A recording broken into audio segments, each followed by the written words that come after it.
कैस और मजनू के सजदे में झुकने वाले आशिक है, बंद कमरों में इज़हार मोहब्बत करने वाले आशिक।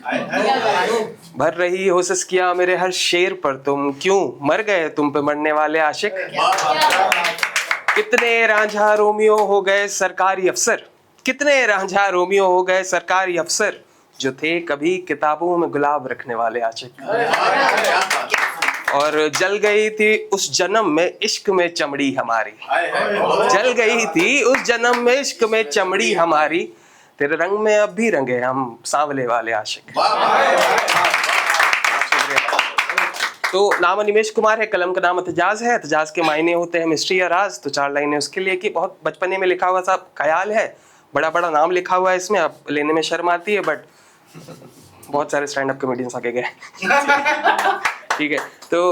जब दर्द लिखूं तो जॉन एलिया कहलाऊंगा, प्यार में गालिब की तरह बतलाऊंगा, जब बोलूं तो राहत इंदौरी सा बन जाऊंगा, जिस दिन लिख दिए मैंने राज दिल के उस दिन से मैं एतजाज कहलाऊंगा।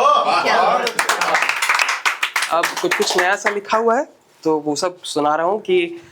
तुम खुद को कोसा क्यों करती हो, तुमने किसका दिल तोड़ा है, तुम खुद को रोका क्यों करती हो,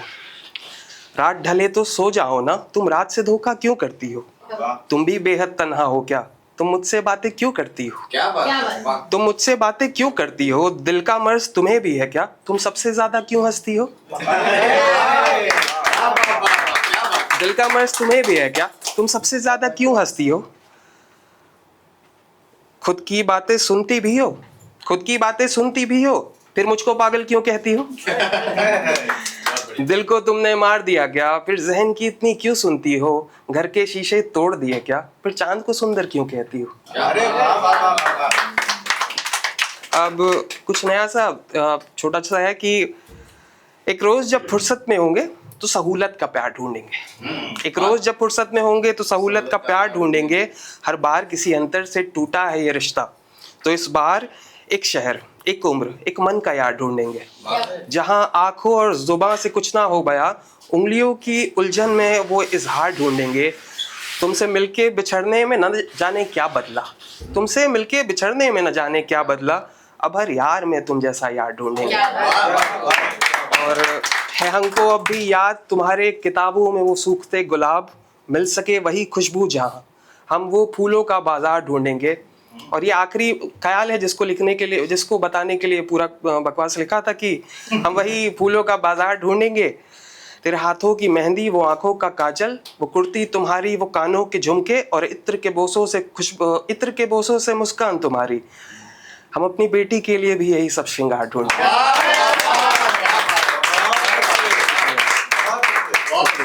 हम अपनी बेटी के लिए भी यही सब श्रृंगार ढूंढेंगे। अब एक बहुत पुरानी सी कविता है जिसका नाम है लाशों की कतार है। कोरोना के टाइम पे इलेक्शंस थे तो उस समय लिखा था, अभी भी बिहार इलेक्शंस चालू है, बिहार में बाढ़ भी आया हुआ है, तो काफ़ी रेलेवेंट है, पता नहीं अगले 50 साल भी रहे शायद। मतलब हाँ, चलते रहता है,